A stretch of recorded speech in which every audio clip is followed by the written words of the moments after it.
యేసుక్రీస్తు దాదాపు 30 సంవత్సరంలో సువార్త ప్రారంభించాడు బాప్తిసం తీసుకొని. 33.5 సంవత్సరాలకి సువార్త ఎండ్ చేశాడు. అంటే ఆయన ప్రకటించిన కాలం 3.5 సంవత్సరాలు. ఈ 3.5 సంవత్సరాల కోసం ఆయన దాదాపు 30 సంవత్సరాలు ప్రయాసపడ్డాడు. 30 సంవత్సరాలు ఏం చేసేస్తాడు? ప్రతిరోజు ప్రార్థన చేశాడు, ధర్మశాస్త్ర గ్రంథాన్ని పఠించేవాడు, తల్లిదండ్రులకు లోబడి వారితో పనిచేస్తూ ఉండేవాడు, చక్కగా ఎదుగుతూ వచ్చాడు. ఇప్పుడు ఈయన సువార్త ప్రకటించిన కాలంలో అయిపోయింది సువార్త ప్రకటన, ఇంకా ఈయన అప్పగించబడే సమయం వచ్చింది. సమయం వచ్చిన తర్వాత అంతకుముందు యెరూషలేములోను, యూదయలోను, సమరయలోను వాక్యం ప్రకటిస్తూ ప్రభువారు తిరిగాడు. ఓకే, శిష్యుల్ని ఏర్పాటు చేసుకున్నాడు, ప్రభువారిని చుట్టూ తిరిగాడు. యోర్దాను ప్రాంతాల్లో అన్నీ తిరుగుతూ వచ్చాడు. యోర్దాను నుండి యెరూషలేముకి ఆయన వచ్చాడు. అంతకుముందు చాలాసార్లు యెరూషలేం ప్రాంతానికి వచ్చేళ్ళాడు, కానీ ఎప్పుడు వచ్చేళ్ళినా కానీ అంత వింత ఏం జరగల. ఇప్పుడు మాత్రం యేసుక్రీస్తు రావడాన్ని పండగలాగా చేశారు. ఎందుకో తెలుసా? ప్రత్యేకత. పస్కా పండుగ, నిన్న పాస్ ఓవర్ అని ఒకటి జరిగింది.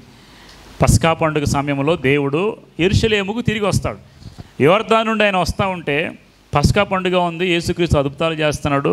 ఇప్పుడు మీలో ఎవరైనా, మీ బంధువులు ఎవరైనా వేరే దేశం వెళ్ళి ఒక మంచిగా పనులు చేసుకొని, ఒక ఉద్యోగం సంపాదించుకొని, లేదా ఒక మెడల్ సంపాదించుకొని ఏం చేస్తారు? మీ ఊరోళ్ళు, మన ఊరోళ్ళు ఏం చేస్తారు? సంభ్రమాచర్యాలతో ఊరేగింపు తీసుకొస్తారు ఇంటికి.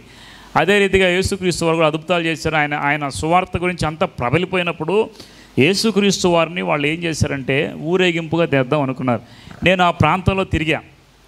యెరూషలేముకి రాగానే, యోర్దాను నుండి యెరూషలేముకి వచ్చేటప్పుడు, యెరూషలేముకి రావడానికి మనలాగా ఫ్లాట్ రోడ్డు ఉండదు. ఒక పక్కన యెరూషలేము ద్వారాలకు రాగానే దూరంగా యెరూషలేము మందిరం కనిపిస్తుంది. ఇటువైపు అన్న ప్రవక్త మలాకి, జకర్యా అన్ని సమాధులు ఉంటాయి. ఒకవైపునంతా మామూలు సమాధులు ఉంటాయి, ఒకవైపునంతా గెత్సేమనే తోట ఉంటుంది. ఓకేనా? గెత్సేమనే తోట ఉంటుంది. ఒక పక్కన వచ్చేసరికి దేవుని మందిరం, యెరూషలేం మందిరము డౌన్లో ఉంటుంది. అది ఆ ప్రాంతం అంతా కూడా ఏంటంటే మైదానాల్లాగా ఉంటుంది. చాలా దారులు ఉంటాయి, రోడ్లు ఉంటాయి. ఇలా వచ్చి మనము రోడ్డుకి యెరూషలేంకి వెళ్ళాలంటే మెయిన్ రోడ్ లేదు. అది ఎలా ఉంటుందంటే కొండ నుండి దిగేటప్పుడు స్లోప్ ఉంటుంది, చూసారా? అలా ఉంటుంది. మేము యెరూషలేములోంచి నడుస్తూ ఉంటే చాలా మాకు గైడ్ ఏం చెప్పారంటే, జాగ్రత్తగా నడవండి, చెప్పులు జారుతాయి, కాళ్ళు జారుతాయి. ఎందుకంటే స్లోపు, వర్షం పడింది మాకు. ఆయన వచ్చేటప్పుడంట మామూలు రోడ్డు మీద రాలా.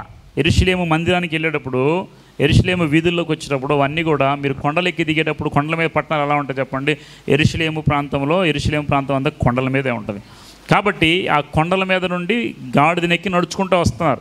ఇప్పుడు ఆయన ఏం చేశాడు? ప్రభు మీరు వెళ్ళిపోయి, శిష్యులు చెప్పాడు, మీరు వెళ్ళిపోయి అక్కడ 2 గాడిదలు దొరుకుతాయి, గాడిద పిల్ల, మీరు దాన్ని తోలుకొని రండి. ఆ యజమానుడు వచ్చి ఎవరి కోసం అంటే ప్రభుకు కావాల్సిందని చెప్పండి, ఆయన ఇచ్చేస్తానని చెప్పాడు. సరే అని తోలుకొచ్చారు. వాళ్ళు తోలుకొచ్చిన తర్వాత వెంటనే దాన్ని తోలిపెట్టిన వారు చేరిన ప్రవక్త చెప్పండి మాటలు నెరవేర్చబడాలి కదా. కాబట్టి ఇక్కడ ఏంటి? ఇదిగో నీ రాజు సాత్వికుడై. రాజు ఎలా వస్తున్నాడంట? యేసుక్రీస్తు రాజా, మనిషా, దేవుడా? షాలేము రాజు అంటారు ప్రభుని కూడా, తెలుసా? రాజులకు రాజు, ప్రభులకు ప్రభు, దేవుడు. ఇప్పుడు ఈయన ఒక రాజ్యం స్థాపించడానికి వచ్చేటప్పుడు రాజుగా మనం ఇంటిమేట్ చేస్తాం. యేసుక్రీస్తు రాజ్యం ఏంటి? నా రాజ్యం ఈ లోక సంబంధమైంది కాదు, పరలోక సంబంధమైంది. కాబట్టి పరలోక రాజ్యానికి ప్రతినిధిగా యేసుక్రీస్తు లోకానికి వచ్చాడు. కాబట్టి ఈయన రాజు ఎలా వస్తాడంట? సాత్వికుడై గాడిదను, భారవాహిక పశువు పిల్ల అయిన చిన్న గాడిదను ఎక్కి నీ ఎదురుకు వచ్చుచున్నాడని సీయోను కుమారుతో చెప్పాడు. ఇది ప్రవచనం చదువుకున్నాం ఇప్పుడు మన జకర్యా గ్రంథాలు. ప్రవచనాలు నెరవేర్చబడాలి కాబట్టి ఆయన వచ్చే సమయానికి ఇప్పుడు వీళ్ళందరూ ఏం చేశారంటే, శిష్యులు వెళ్ళి యేసు తమకు ఆక్రమించిన ప్రకారము చేసి ఆ గాడిదను దాని పిల్లను తోలుకుని వచ్చి వాటి మీద తమ బట్టలు వేయగా ఆయన బట్టల మీద కూర్చున్నాడు. ఇంతకుముందు ఎప్పుడు నేను పండగ, ఈరోజు పండగ చేశారండి. ఎందుకని? యెరూషలేములోకి యేసుక్రీస్తు రావటము చివరిసారి. యేసుక్రీస్తు వారు యెరూషలేంకి ఎప్పుడు వచ్చినా ఒక గేటు తెరవబడి ఉంటుంది, దానికి గోల్డెన్ గేట్ అంటారు. మొత్తం ఎన్ని గేట్లు ఉంటాయి చెప్పాను మీకు యెరూషలేముకి? మొత్తం ఎన్ని గేట్లు ఉంటాయి యెరూషలేము చుట్టూ? 7, 8, 4? మొత్తం యెరూషలేము చుట్టూ 7 గోడలు ఉన్నాయండి. ఆ గోడలకి పెంట ద్వారము, మీ గోడలకు తెలుసా? తర్వాత ఇంకొక ద్వారం వచ్చేసరికి చాలా ద్వారాలు ఉన్నాయి. యేసుక్రీస్తు వెళ్ళేది మత్స్యపు ద్వారము. ఓకేనా? నాకు ద్వారాల పేర్లు బైబిల్లో ఉన్నాయి, సరిగ్గా గుర్తులేవు. ఆ ద్వారం కూడా వచ్చేటప్పుడు యేసుక్రీస్తు వారు మాత్రము ఒక ద్వారం కూడా వస్తారు. ఆ ద్వారం గోల్డెన్ గేట్ అంటారు. ఎప్పుడు ప్రభు వారికి యెరూషలేములోకి గోల్డెన్ గేట్. ఆ గేట్ ద్వారానే యెరూషలేములో ప్రవేశించాడు. యేసుక్రీస్తు చనిపోయిన తర్వాత, మరణించిన తర్వాత ఆ గోడ క్లోజ్ చేశారు. మీకు చూపించే గతంలో మీరు చూశారు లేదా, ప్రొజెక్టర్ మీద చూపించా. గోల్డెన్ గేట్ అంటారు. ఆ గేట్ని క్లోజ్ చేశారంటే దేవుడు అయినటువంటి యేసుక్రీస్తు ఎప్పుడు వచ్చిన ప్రాంతానికి ఆయన చనిపోయాడు కాబట్టి ఆ యొక్క ప్రదేశంలో మొత్తానికి గోడని, గేట్ని క్లోజ్ చేశారు. అక్కడ నుండి మరలా అందులో ప్రవేశించాలంటే మరలా యేసుక్రీస్తు వరే ప్రవేశించాలి. యేసుక్రీస్తు రెండో రాకడ వచ్చిన మాత్రం గోడ పగలగొడతారు. ఇప్పుడు ఆ గోడలు పగలగొట్టడానికి సన్నాహాలు జరుగుతున్నాయి. మూడో మందిని కట్టడానికి ప్లాన్ చేసేస్తున్నారు, కట్టేయాలని. ఇవన్నీ యెరూషలేములో జరుగుతున్నటువంటి అంశాలు మనకు తెలియదు ఇక్కడ అన్నీ. అయితే చూడండి, యేసుక్రీస్తు వారంట అక్కడ నుండి వచ్చేటప్పుడు గాడిద పిల్లని తోలుకుని వచ్చి వాటి మీద బట్టలు వేయగా ఆయన బట్టల మీద కూర్చున్నాడు. రాజు ఎప్పుడు ఎలాగొస్తాడు? గుర్రం మీద వస్తాడా, గాడిద మీద వస్తాడా? గుర్రాల మీద వస్తారు రాజులు ఎవరైనా, లేదంటే ఏనుగులు ఎక్కువ వస్తారు. గుర్రం మీద వచ్చే రాజాను యుద్ధానికి వస్తాడు. గాడిద మీద వచ్చే రాజాను శాంతి సంధి చేయడానికి వస్తాడు. ఓకేనా? కాబట్టి యేసుక్రీస్తు వారు భారవాహకమైన గాడిద మీద ఆయన ఎలా వస్తున్నాడంటే సంధి నిమిత్తము, శాంతి నిమిత్తం వస్తున్నాడు. అంటే అనేక మంది ప్రజలతో శాంతి చేసి ఇప్పుడు అనేక మంది ప్రభు వైపు నడిపించడానికి శాంతమూర్తిలాగా. సాత్వికుడు అంటే ఏంటి? తగ్గించుకున్నవాడు. ఒక రాజుని తీసుకొచ్చి ఇప్పుడు జనరల్గా గాడి మీద కూర్చోబెట్టేది ఎవరని చెప్పండి? అరగుండు కొట్టేసి, బోడిది పోసి, చెప్పులు దండేసి గాడి మీద తిప్పుతారు. ఎవరైనా శిక్ష పడినవాడు. ఇప్పుడు దేవుడైనా యేసుక్రీస్తు తగ్గించుకొని గాడిద మీద ఎందుకు వచ్చాడు? దానికి కొన్ని అర్థాలు ఉన్నాయి. ఆయన తగ్గించుకొని గాడిద మీద వచ్చాడంటే శాంతి దూతగా ఈ లోకానికి వచ్చాడు, యుద్ధం చేయడానికి రాలేదు. గుర్తుపెట్టుకోండి, యేసుక్రీస్తు శాంతి దూతగా ఈ లోకానికి వచ్చాడు కాబట్టి ఆయన శాంతంగా తగ్గించుకొని భారవాహకమైన గాడిద పిల్లని ఎక్కి ఆయన వస్తూ ఉంటే వాటి మీద బట్టలు వేశారంట. బట్టలు వేసిన తర్వాత వాళ్ళు ఏం చేసిన, ఇంకా 8వ వచనం, తన జనసమూహంలో అనేకులు తమ బట్టలు దారి పొడుగున పరిచిరి. కొందరు చెట్ల కొమ్మలు నరికి దారి పొడుగున, చెట్ల కొమ్మలు యెరూషలేములో ఉండే చెట్లు ఏంటి తెలుసా? ఖర్జూర మట్టలు ఎక్కువ ఉంటాయండి. ఖర్జూర చెట్లు అంటే మన ఈత చెట్లులాగా ఉంటాయి కాబట్టి మనం ఏం చేస్తారంటే అనేక మందికి ఈత కొమ్మలు ఏం చేస్తారు, ఖర్జూర చెట్లకి పోలికగా ఉంటాయి కాబట్టి వీళ్ళు ఏం చేస్తారంటే ఖర్జూర మట్టలు మనకు లేవు కాబట్టి ఈత మొక్కలు తీసుకొచ్చి దారి పొడుగున, అది ఏదైనా కానీ ఏదో ఒక మట్టలు పరిచారు. వాళ్ళు బట్టలు పరిచారు, గాడిద వేసారు, దారి పొడుగున బట్టలు వేసారు. తర్వాత ఈ మట్టలు తీసుకొచ్చి దారి పొడుగున పరిచారు. జనసమూహంలో ఆయనకు ముందు వెళుచున్నవారు వెనక వచ్చున్నారు. అంటే ముందు వెనక ఉన్న వాళ్ళందరూ ఏమంటున్నారు? ఇప్పుడు ఒక జగన్నో లేకపోతే ఇంకో సీఎంఓ లేకపోతే ఇంకొక రాజకీయ నాయకుడు వచ్చాను ఏమంటారు? జై ఏదో అంటారు. ఇప్పుడు నేను అనకూడదు ఇందులో. ఓకే, ఏదో ఒకటి వాళ్ళకి విజయ గీతాలు పాడుకుంటూ వస్తారు కదా రాజకీయ నాయకులు. వస్తే వాళ్ళ పేరు పెట్టి విజయ గీతాలు పాడుకుంటూ ముందు వెనక జనసమూహం అంతా వస్తాయి. ఇక్కడ కూడా యేసుక్రీస్తు వారు వచ్చినప్పుడు దారి పొడుగున ముందున్న వాళ్ళు వెనకున్న వాళ్ళు ఏమన్నారు? దావీదు కుమారునికి. యేసుక్రీస్తు తండ్రి పేరేంటి అంటే దేవుడు గాడిదకి పెట్టిన ఆయన పేరు యేసేపు. మరి యేసేపు కుమారునికి అనకుండా దావీదు కుమారునికి. యేసుక్రీస్తు ఏ వంశం నుండి వస్తారని చెప్పాడు? యూదా గోత్రం. గోత్రం ఏదంటే యూదా గోత్రము. ఏ వంశం అంటే దావీదు వంశము. దావీదు రాజు వంశములోంచి యేసుక్రీస్తు రావాలి కాబట్టే దావీదు దగ్గర నుండి రాజ్యం, మనం రాజుల గురించి చెప్పుకుంటున్నాం కదా, దావీదు రాజ్యాన్ని కొట్టివేయకుండా దేవుడు ఆ 2 గోత్రాలలాగే ఉంచాడు. ఆ గోత్రాలలో నుండి, ఆ వంశముల నుండి, దావీదు వంశముల నుండి ప్రభువు యేసుక్రీస్తు వారి లోకానికి వచ్చాడు. చూడండి, దావీదు కుమారునికి జయము, ప్రభువు పేరట వచ్చువాడు స్తుతించబడునుగాక. సర్వోన్నతమైన స్థలముల్లో జయం అంటే అర్థం ఏంటి? హోసన్న. ఇప్పుడు హోసన్న అని మనం పాటలు పాడుతున్నాం. హోసన్న అంటే అర్థం ఏంటి? జయము. కింద ఫుట్ నోట్లో ఉంది చూడండి, మూల భాషలో జయము అంటే విక్టరీ, హోసన్న అనే మాట. ఓకే, అని కేకలు వేయుచుండిరి. 10వ వచనం, ఆయన యెరూషలేములోనికి వచ్చిన పట్టణమంతా ఈయన ఎవరు అని. ఇంతకుముందు యేసుక్రీస్తు తెలిసాడు ఎవరని? ఇంతకుముందు పట్టణంలో చాలామందికి యేసుక్రీస్తు తెలియదండి. అంటే కేవలం యూదులే కాదు, అనేక మంది ఉన్నారు కదా. కాబట్టి ఇప్పుడు ఊరేగింపు తీస్తుంటే అందరూ అనుకున్నారు ఈయన ఎవరో అని కలవరపడిపోయారు. ఆయనకి అంత సంభ్రమాచారాలతో డ్రమ్ములు కొట్టుకుంటూ, పాటలు పాడుకుంటూ, ఉత్సాహధ్వానాలు చేసుకుంటూ వస్తుంటే మరి మనం కూడా చూస్తాం లేదా రోడ్డు మీదకి వెళ్ళి ఎవరైనా ఏ మతాధిపతి ఎవరైనా వాళ్ళు కలవరపడిపోయారు యేసుక్రీస్తు వారిని చూసి. అక్కడ జరిగిన విషయము. తర్వాత 11వ వచనం, జనసమూహమైన గలీల్లో నజరేతు అనే ప్రవక్త యేసు అని. యేసుక్రీస్తు ప్రవక్త అని ఎవరు చెప్పారు? జనసమూహం. యేసుక్రీస్తు ప్రవక్త దేవుడా చెప్పండి? ముస్లిమ్స్ చాలామంది ఖురాన్ చదివేవాళ్ళు యేసుక్రీస్తు ఈసా ప్రవక్త అంటారు. అందుకని ప్రజలు దేవుడిగా కొంతమంది అంగీకరించలేదు, తెలియదు కాబట్టి వాళ్ళు ఏమన్నా ప్రవక్త అయినటువంటి యేసు అని చెప్పారు. ఇక్కడ ప్రవక్త అయిన యేసు అని చెప్పారు. మనిషి కుమారుడు, యేసుక్రీస్తు గురించి బైబిల్ గ్రంథంలో చాలా రాయబడ్డాయి. మనిషి కుమారుడు అని, ఒక దేవుని కుమారుడు అని, తర్వాత ప్రవక్త అని వీళ్ళు చెప్పుకున్నారు, జనసమూహం చెప్పారు. కానీ ఆయన ప్రవక్త అక్కడ మనిషి కుమారుడు అయినటువంటి యేసుక్రీస్తు. ఈ మాట చెప్పిన తర్వాత ఆయన ఏం చేసిన వెంటనే దేవాలయంలో ప్రవేశించి క్రయ విక్రయములు చేయవారందరినీ వెళ్ళగొట్టాడు. ఇప్పుడు దేవాలయంలో ఏముండకూడదు? దేవాలయాల్లో ఏముండకూడదంట? క్రయము అంటే అమ్మడం కొనడం, అమ్మడం కొనడం. మార్కెట్ చేశారండి దేవుని మందిరాన్ని. ఏ మార్కెట్ తెలుసు? అక్కడ ఏ మార్కెట్ ఉండో చెప్పండి మీరు?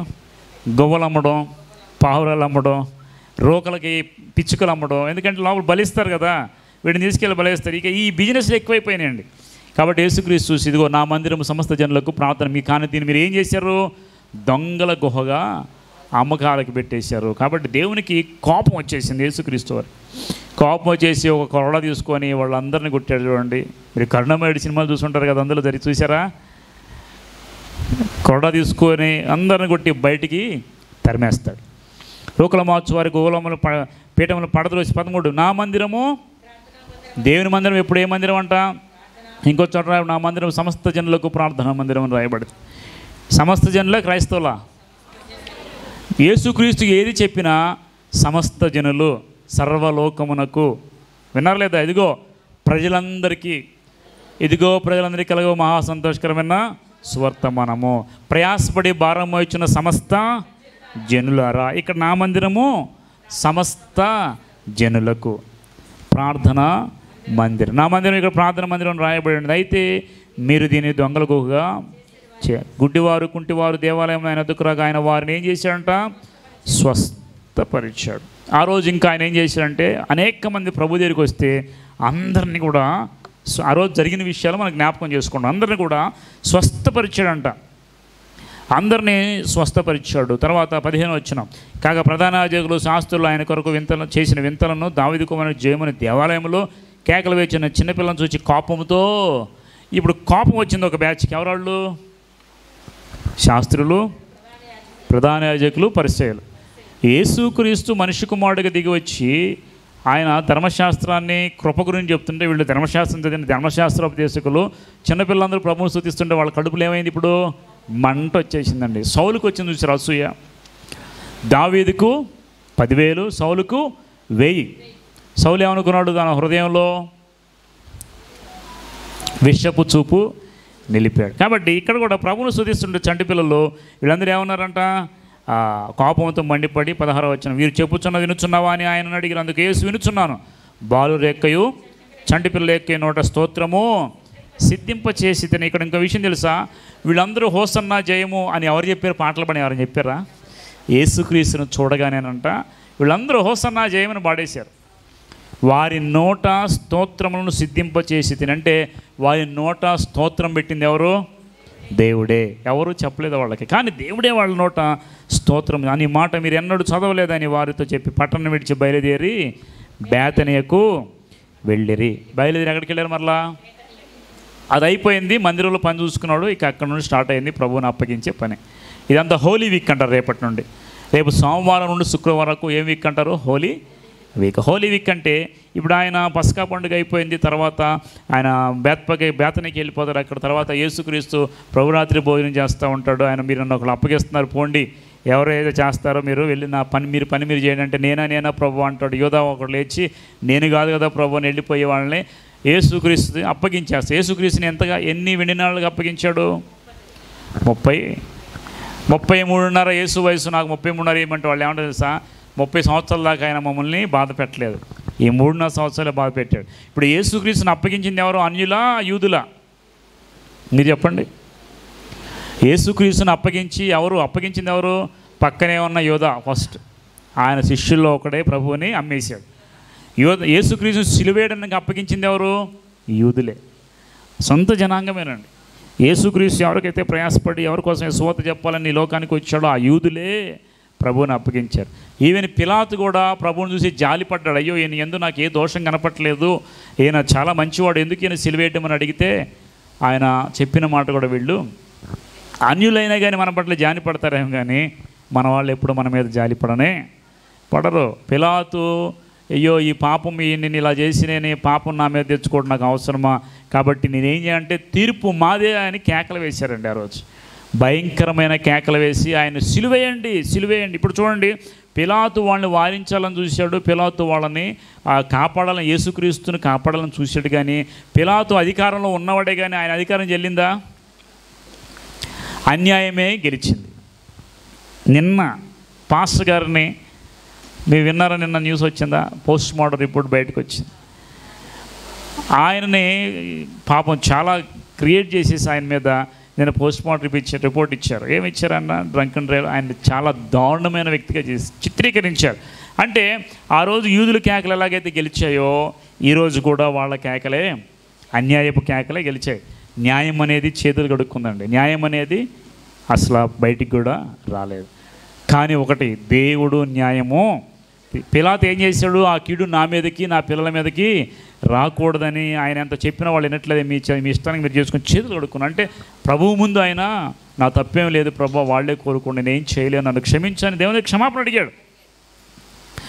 నీతిమంతుడు నేనేం చేయదని భార్య చెప్పింది, ఆ మాట విన్నాడు, క్షమాపణ అడిగాడు. ఆయన వీళ్ళు ఏమన్నా చేసేటప్పుడు ఈ పాపం మా మీద మా పిల్లల మీద ఉండిగా అన్నారు. దేవుని శాపం వచ్చిందా లేదా? వాళ్ళు అనుకున్నారు యేసుక్రీస్తుని సిలువేసేం అయిపోయింది అనుకున్నారు, కానీ ఆ శాపం వారి మీదకి వచ్చిందా లేదా? వచ్చిందండి. యేసుక్రీస్తు పుట్టిన 33 సంవత్సరాల తర్వాత AD 70 అంటే ఒక 30 ఏళ్ల తర్వాత దండెత్తి టైటస్ అనే రాజు యెరూషలేము మీద దండెత్తి దొరికిన వాడిని దొరికినట్టు తారుబోసి చంపేస్తున్నాడు, రంపాలతో కోసేస్తున్నాడు, కత్తులతో పొడి చేస్తున్నాడు. ఇప్పుడు ఇజ్రాయెల్ ఏం చేసేసి యూదులో ఎటు దొరికితే అటు పరారైపోయారు. అప్పుడే చెదిరిపోయారు యూదులు. అప్పుడు చెదిరిపోయిన యూదులు ఇప్పటికి కూడా యెరూషలేము ప్రాంతానికి వెళతానే ఉన్నారు. చూసారా?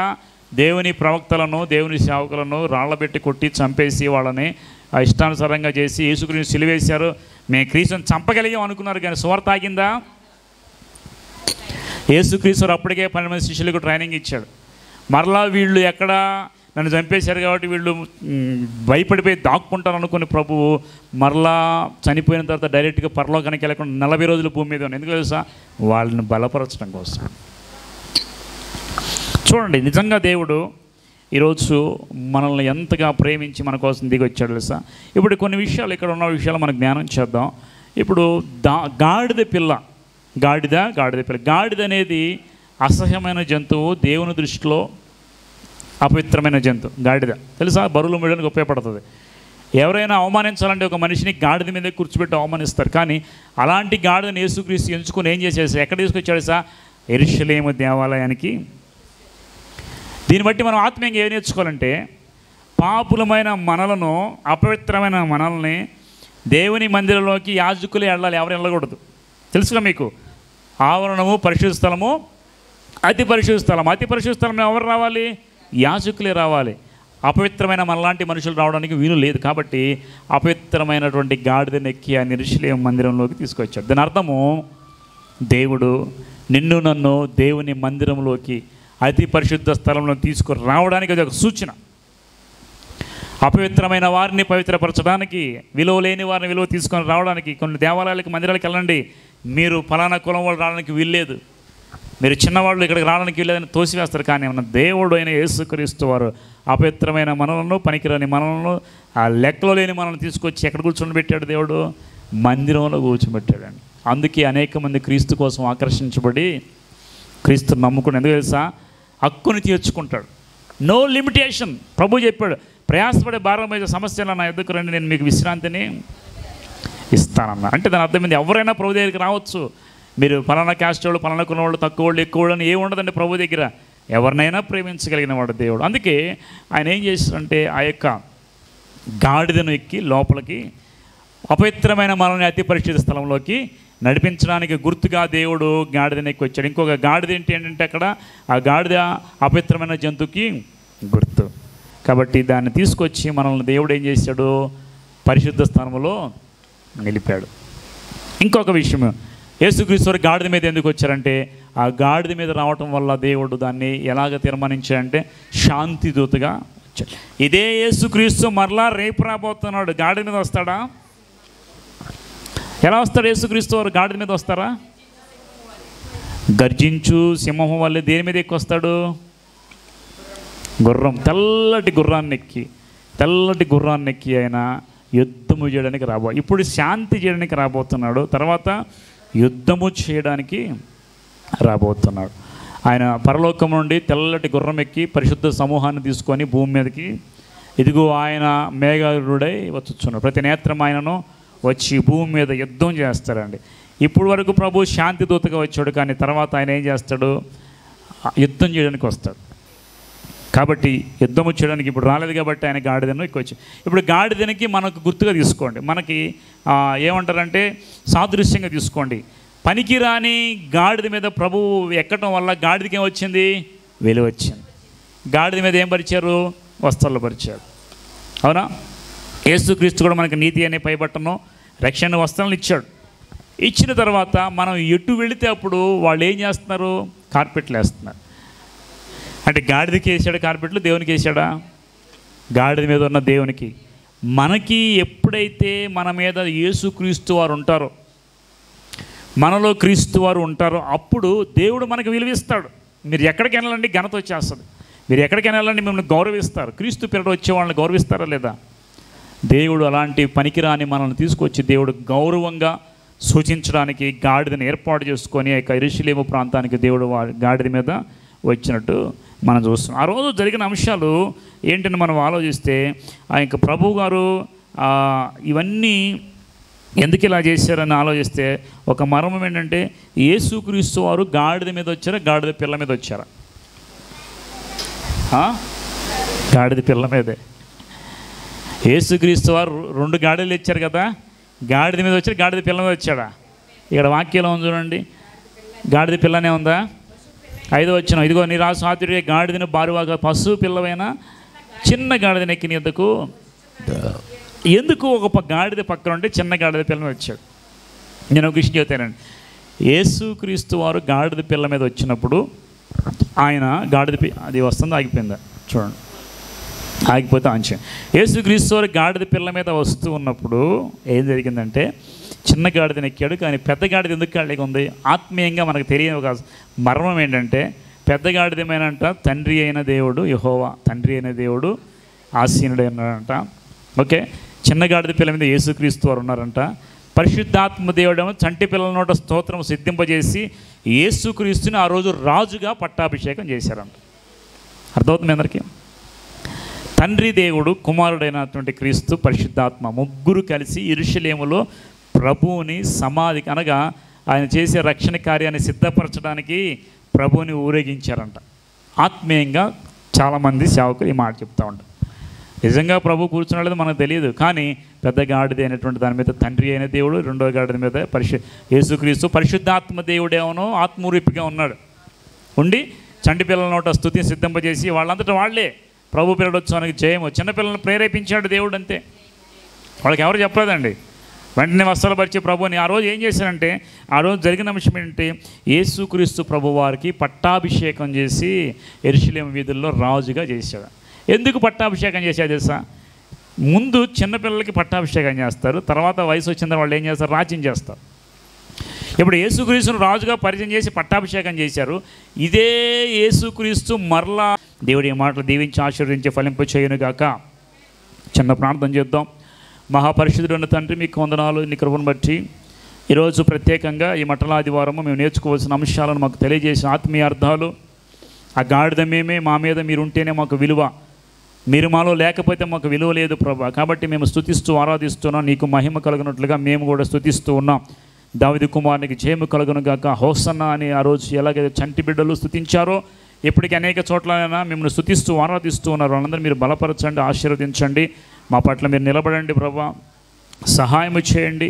నీ బిడ్డల మీద తన్ని హతసాక్షులుగా మారుతున్న ఈ సమయంలో, అంత్య దినాల్లో మేము నాయన జాగ్రత్తగా ఉండి మీ పరిచయం జరిగించడానికి కృప చూపించమని, మెళకువ దయచేసి మీరు మహిమ పొందమని, సమస్త మహిమ ఘనత ప్రభావములు మీకు ఆరోపిస్తూ యేసయ్య నామములో, శక్తి కలిగిన నామములో ప్రార్థించి వేడుకను పొందుకున్నాము తండ్రి. Amen, amen, amen. ఇది ఆఫ్ చేసింది ఒకసారి.